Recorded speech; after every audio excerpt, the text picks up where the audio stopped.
Hello hello hello सही प्रवेश करना करेंगे।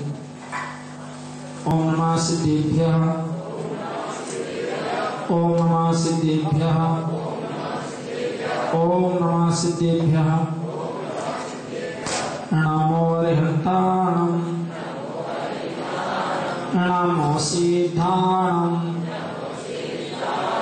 नमो आयर्यणं, नमो वत्सायणं, नमो लोये सर्वसावणं। सभी दोनों हाथ पकड़ लेंगे। आदिनाथ भगवान की, चंद्रप्रभ भगवान की, पार्श्वनाथ भगवान की, महावीर भगवान की, शिक्षक महामंडल विधान की, आचार्य निर्मल सागर जी महाराज की, गुरु शक्ति सागर जी महाराज की, ज्ञान भूषण जी महाराज जी, आचार्य समृद्धि जरूर पूजा से बोले से ज्ञान भूषण जी महाराज की से। हम सभी शिक्षक महामंडल विधान की अंतिम बेला में पहुंच रहे हैं। आप संध्या करेंगे इसे, लेकिन मैं तो बेला कहूंगा। क्यों? क्योंकि जो धार्मिक अनुष्ठान होते हैं उसकी कोई संध्या नहीं होती, उसका प्रातःकाल ही होता है। संध्या हो गई तो सूरज ढल गया तो हमें संध्या तो करनी ही नहीं। हम तो इसकी जगह क्या है, अंतिम बेला की ओर पहुंच रहा है। और जो है आज आप यहाँ पर शिक्षा विधान की अंतिम आहुति हवन के द्वारा करेंगे। बंधुओं, हम शिक्षा विधान जो कर रहे हैं सिद्ध भगवान बनने के लिए कर रहे हैं कि हम भी सिद्धों के समान बने। और सिद्धों के समान होने के लिए हम पहुंच चुके थे कर्ण अवधि में प्रवेश करने के पश्चात महाव्रतों की ओर। क्योंकि जब तक महाव्रत नहीं होंगे, अनुव्रत के पश्चात महाव्रत नहीं होंगे, तब तक क्या नहीं होगा, कर्मों की निर्जरा नहीं होगी। क्योंकि संयम रूपी अग्नि में तब तक ही कर्मों की निर्जरा होती है। महाव्रती मुनिराज होते हैं 36वें स्थान में भावलिंगी मुनि, और वही मुनिराज जब 8वें स्थान में पहुंच जाते हैं तो अपूर्व करण स्थान में पहुंच जाते हैं। अपूर्व करण माने माने नहीं, पूर्व माने पहले। पहले जो भाव कभी नहीं हुए वो कहलाते हैं अपूर्व करण। और अपूर्व करण से बढ़ते हुए 9वें स्थान में, 10वें स्थान में जाकर सूक्ष्म लोक रह जाता है। अंत में सूक्ष्म संप्राय स्थान में उसका क्षय करते हुए 12वें स्थान में प्रवेश करते हैं। और 12वें स्थान में प्रवेश करने के बाद क्षीण मोह को क्षीण करते हैं 12वें स्थान में जाकर के। बंधुओं, वैसे तो जब मुनिराज बन चुके, भावलिंगी मुनि बन चुके, तो उनका मोह का उपशम तो जब ही हो गया, क्षयोपशम हो गया। लेकिन सत्ता में पड़ा हुआ है तो वो मोह की प्रकृति पूर्ण रूप से जाती है 12वें स्थान में। और 12वें स्थान के अंत में क्या है, शुक्ल ध्यान का चौथा पाया, और उसमें प्रवेश करते ही केवल ज्ञान प्राप्त कर लेते हैं। केवल ज्ञान प्राप्त कर लेते हैं। बंधुओं, ये केवल ज्ञान की प्राप्ति होगी तो मुनि अवस्था में ही होगी।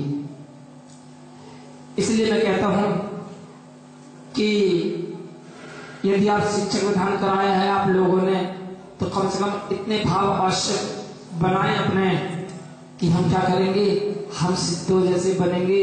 और सिद्धों से पहले हम अरिहंत बनेंगे, अरिहंतों से पहले हम श्रवण बनेंगे, और श्रवण बनने से पहले हम श्रावक बनेंगे, और जब तक श्रावक नहीं बनेंगे तब तक जीवन में धर्म की शुरुआत नहीं हो पाएगी।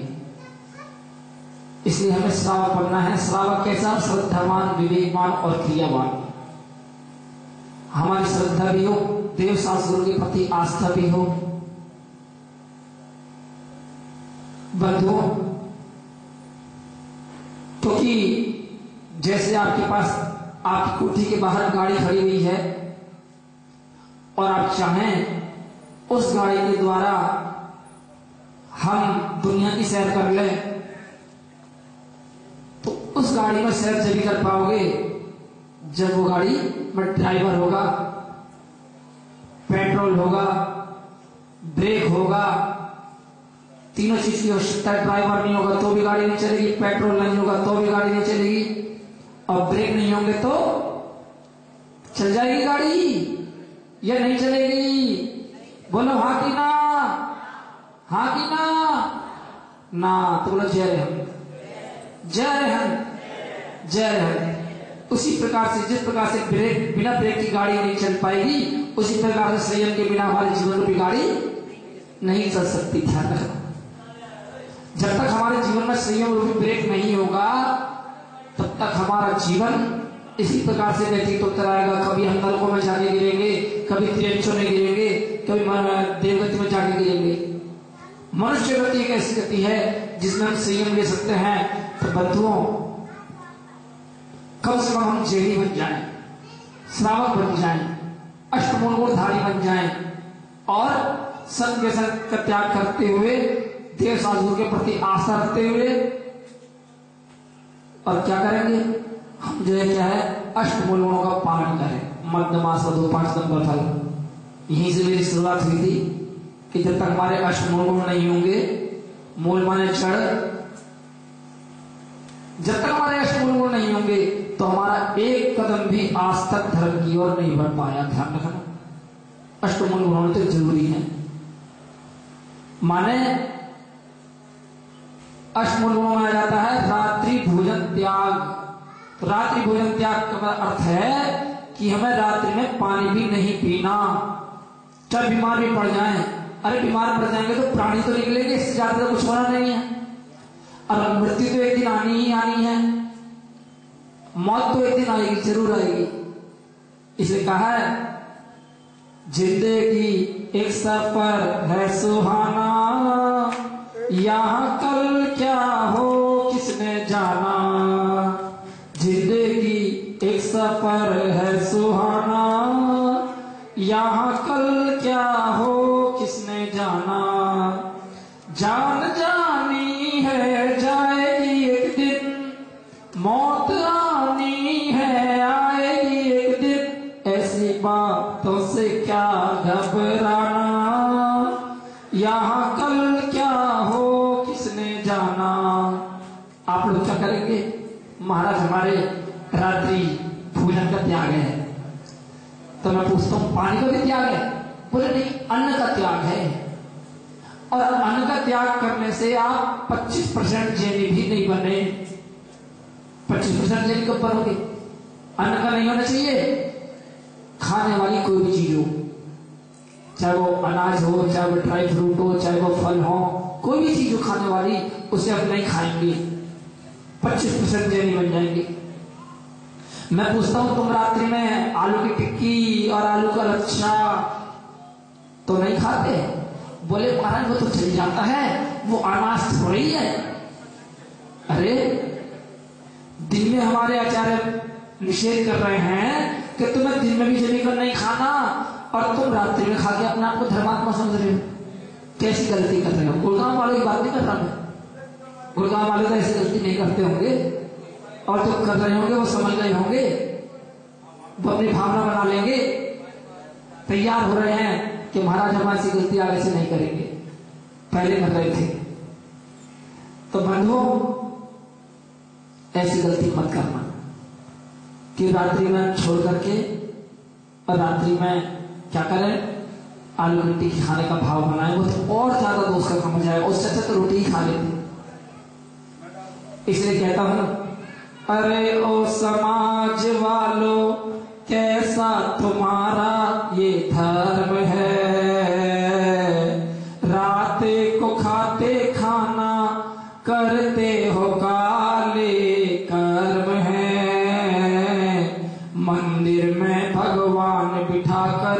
स्वयं उसे लुटवाया, तुम्हें क्या हो गया है, हमें क्या हो गया है, बीते तुम्हें क्या हो गया है, हमें क्या हो गया है, कंकर पत्थर गले लगाए, हीरे को ठुकराए, तुम्हें क्या हो गया है, हमें क्या हो गया है, बीत राग से देव छोड़कर भैरव यक्ष मनाए, तुम्हें क्या हो गया है, हमें क्या हो गया है। क्या बीत राग देव को छोड़कर भैरव यक्ष मना रहे हैं और रात्रि भोजन ना छोड़ करके रात्रि भोजन का प्रचार कर रहे हैं। कैसे प्रचार कर रहे हैं? अगर आप रात की शादी कर रहे हैं तो रात्रि भोजन का प्रचार कर रहे हैं, ध्यान रखना। मुसलमानों के यहाँ रात की शादी नहीं होती, रात का निकाह नहीं होता, सरदारों के यहाँ रात की शादियां नहीं होती, और जैनियों के होंगी तो रात की शादियां होंगी। क्यों? पैसा बहुत ज्यादा है ना उनके पास। अरे पैसा बहुत ज्यादा है तो उस पैसे का सदुपयोग करो ना, उसे रात की शादी में बर्बाद क्यों करते हो? रात की शादी बर्बादी तो दिन में भी है, पर रात को तो बहुत ही है। पहली बात तो दिन में करवा रहे हैं वो भी बर्बादी की ओर बढ़ रहे हैं, लेकिन जो रात को करवा रहे हैं वो महाबर्बादी की ओर बढ़ रहे हैं। अरे अन्य कौम तो रात को शादी नहीं करती और हम जैन होकर के रात को कर। मान लो आपका पैसा है तो इसका मतलब थोड़ी कि आप होटल में जाके शादी करेंगे, रात की शादियां करेंगे। मैं एक छोटी बात क्या समाप्त करूंगा। मैं फरीदाबाद में था और फरीदाबाद में एक लड़का मेरे पास आया और शादी का कार्ड भेंट किया और बोला महाराज आपको मेरी शादी में जरूर आना है, मेरी शादी में जरूर शामिल होना है आपको। मैंने कहा कि अरे महाराज कोई शादी में जाया करते हैं क्या? बोले हाँ महाराज जाते हैं या नहीं जाते, लेकिन आप तो जरूर आओगे। तो बोले समझ तो लो कैसे आओगे? बोले मैं अमेरिका से इंडिया में आया हूं, बस इंडिया का ही हूं, फरीदाबाद का ही हूं और इंडियन लड़की से ही शादी कर रहा हूं। और शादी कैसी होगी? ना तो कोई बैंड होगा ना कोई घोड़ी होगी, बस लड़की वाले और हमारी तरफ के सब मंदिर में आएंगे और शाम में महावीर पारा के मंदिर के वहीं फेरे होंगे और जो यहां पर आएंगे उस दिन पहले 1 घंटे का नमोकार मंत्र का पाठ होगा, फिर आपका प्रवचन होगा, उसके बाद पंडाल में सबका खाना होगा और वहीं फेरे होंगे, पंडाल में दिन से ही होंगे।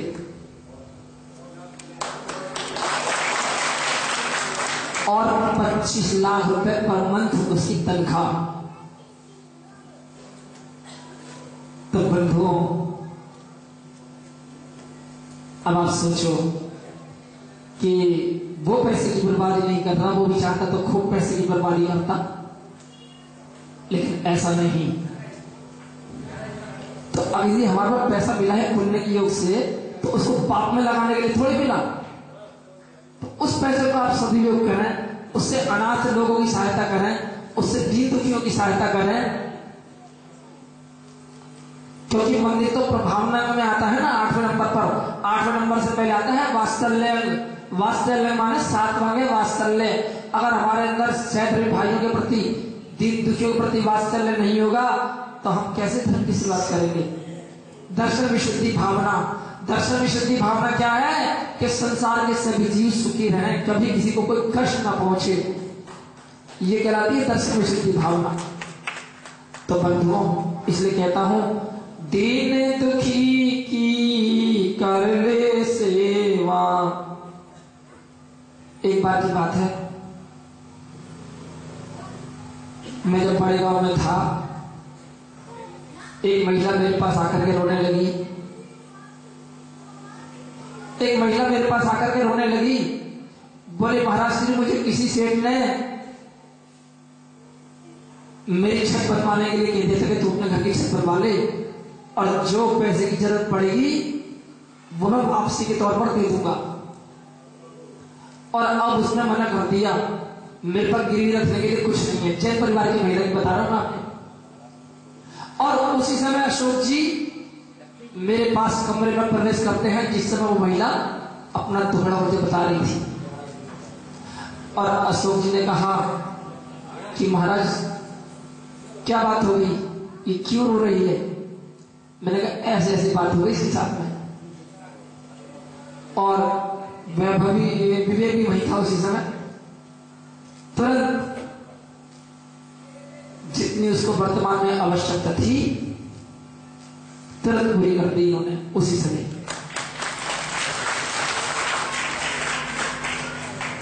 तो बंधु, कहने का अभिप्राय है कि हमें क्या करना है, हमें भगवान के दर्शन करने के लिए पहले इंसान के अंदर परमात्मा के दर्शन करना सीखना है। और अगर इंसान के अंदर परमात्मा के दर्शन कर लेंगे तो भगवान के अंदर भी हम उस परमात्मा के दर्शन कर लेंगे। इंसान उसे कहा जाता है जो काम किसी के आता है और जिस दिल में किसी का दर्द ना हो उसे पत्थर समझा जाता है, उसे पत्थर समझा जाता है। तो बंधु, हम सबसे पहले इंसान बनना है, हमें मानव बनना है, हमें श्रावक बनना है। और श्रावक बन करके हमें देव शास्त्र की आराधना करनी है, अनुव्रतों को धारण करना है, महाव्रतों को धारण करना है। और महाव्रतों को धारण करते हुए 6ठे 7वें स्थान से आगे बढ़ते हुए 13वें स्थान में पहुंचना है। और 13वें स्थान के पश्चात योग निरोध करके 85 प्रकृतियों का क्षय करके सिद्ध भगवान बनना है। सिद्ध भगवान बनेंगे तो क्या है, कौन बनेंगे सिद्ध? सिद्ध वही बनेंगे जो अपनी आस्था देव शास्त्र गुरु को चरणों में बना लेंगे। क्योंकि देव शास्त्र गुरु के चरणों में ही रास्ता मिलेगा कि हम सिद्ध कैसे बने, हम सिद्ध भगवान कैसे बने। कहा है 10 बातें जो जीवन में धारे, कर्म शत्रु उस मानव से हारे। उम्र ये पल पल बीते जो अपने मन को जीते, वीर कहलाया आत्मानंद उसने ही पाया। जो ये नर तन पाया कुछ तो कर ले भाया, जो भक्ति करता समझो उसने ही पुण्य कमाया। अब कुछ कर लो धर्म, मिला ये मानव जन्म, जीवन अपना क्यों विषयों में तूने गवाया। बंधु, ये हमें मनुष्य धर्म विषयों में गवाने के लिए मिला, बल्कि विषयों से भ्रष्ट होने के लिए मिला है। ये विषय भोग तो हमें आदिकाल से भोगते आ रहे हैं और भोगते रहेंगे। लेकिन जब तक इन विषयों को विष नहीं मान करके चलेंगे, विषय विष के समान है।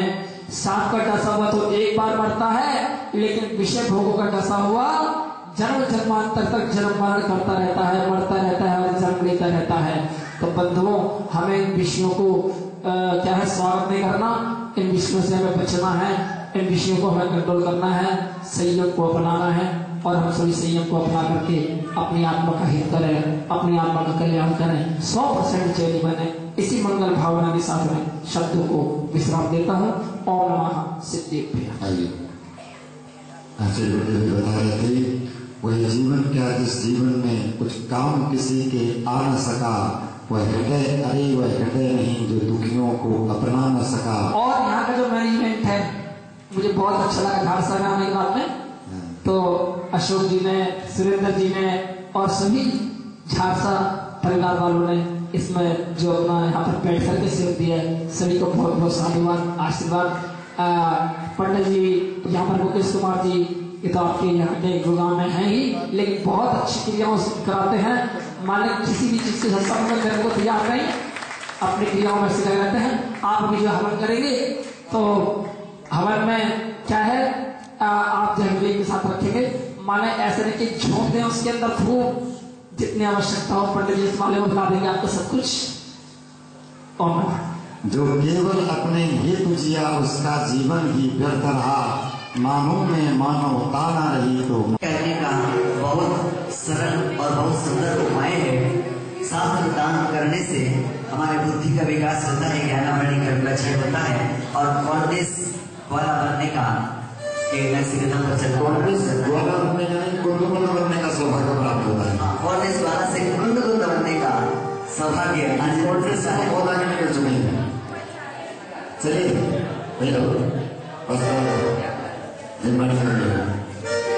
जिनवाणी जगमैया जन्म दुख में जुदो जिनवाणी जगमैया जन्म दुख में जुदो जन्म दुख में जुदो मरण दुख में जुदो जन्म दुख में जुदो मरण दुख में जुदो जिनवाणी जगमैया जन्म दुख में जुदो जिनवाणी जगमैया जन्म दुख में जुदो जन्म दुख में जुदो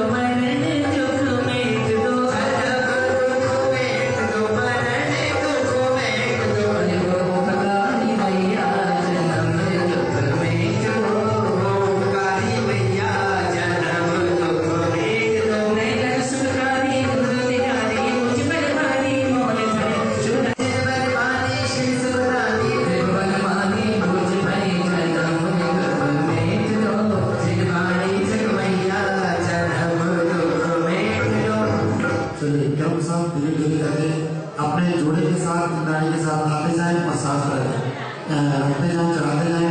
ओम ह्रीं सरस्वती जी मुख सरस्वती भगवानी वस्त्र समर्पयामि स्वाहा।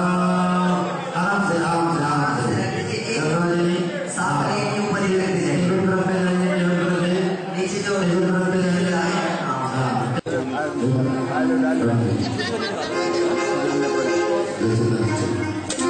जल चंद्र अक्षर फूल चरु अरुदीप धूप घट बजलाए भूषा को भारत जोत बचारत हो समझान सुख पावे दीपन करके भरियन करे सुनियन विरचे चुनियन मई सोचिन बजवानी शिव सुखदानी प्रभु बजवानी तुझे भई।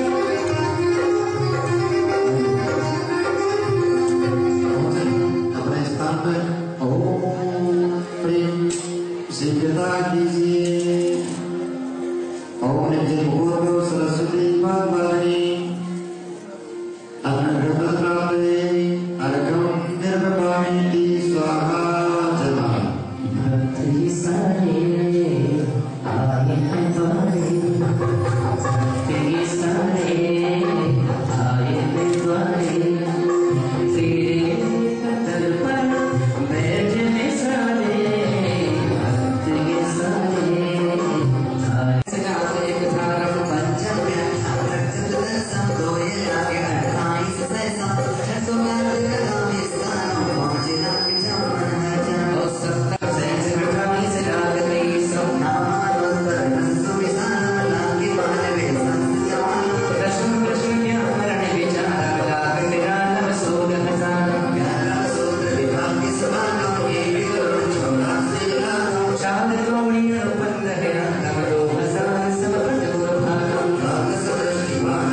मुख्य कुंडों के ऊपर अष्टद्रव्य से मतलब पूजा होगी, इसलिए मुख्य कुंड है उस थालियों में जल चंदन अर्घ आदि बचा के रखें। अष्टद्रव्य जिनकी बनी है वो सुस्वागतम सुस्वागतम सुस्वागतम।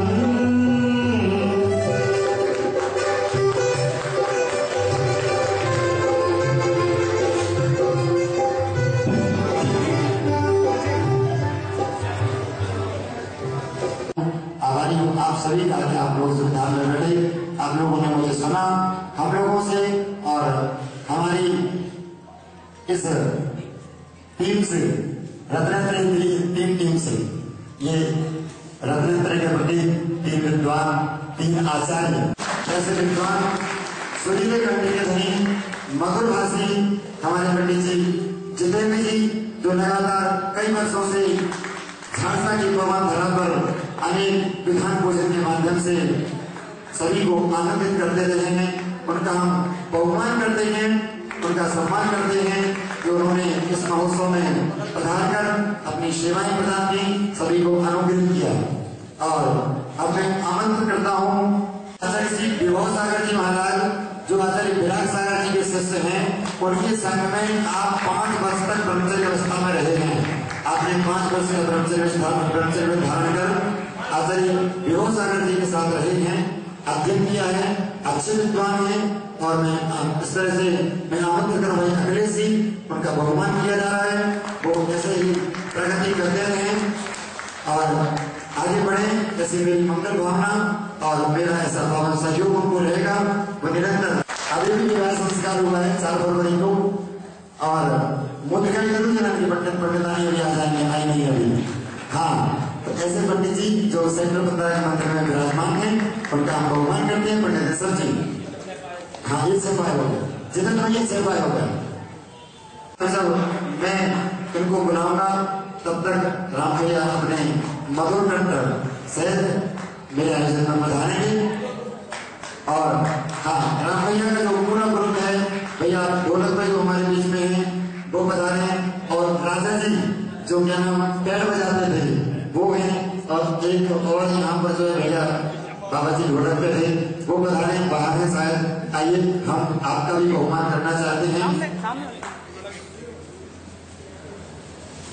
भैया राम कुमार जी की प्रतिभा, लोकेश जी, और जो पहले थे कौन था, मन से बहुत बड़े बहुत अच्छे व्यक्ति, जो काफी समय से इस मंदिर में सेवाएं दे रहे हैं। बाबा जी मैं जो कार्यभार संभाल रहे हैं, पिंटू भैया वो भी बता दें, उनका हम बहुमान करना चाहते हैं। पिंटू काले नहीं आया, पंडित जी को दे दो। हाँ हाँ, अच्छा सही है। और अब मैं आमंत्रित करता हूँ कितने दिनों से जो आपकी थालियों में अष्टद्रव्य लग करके आ रहे थे, सारी व्यवस्था बना रहे थे हमारे पुजारीगण, उनको मैं आमंत्रित करता हूँ।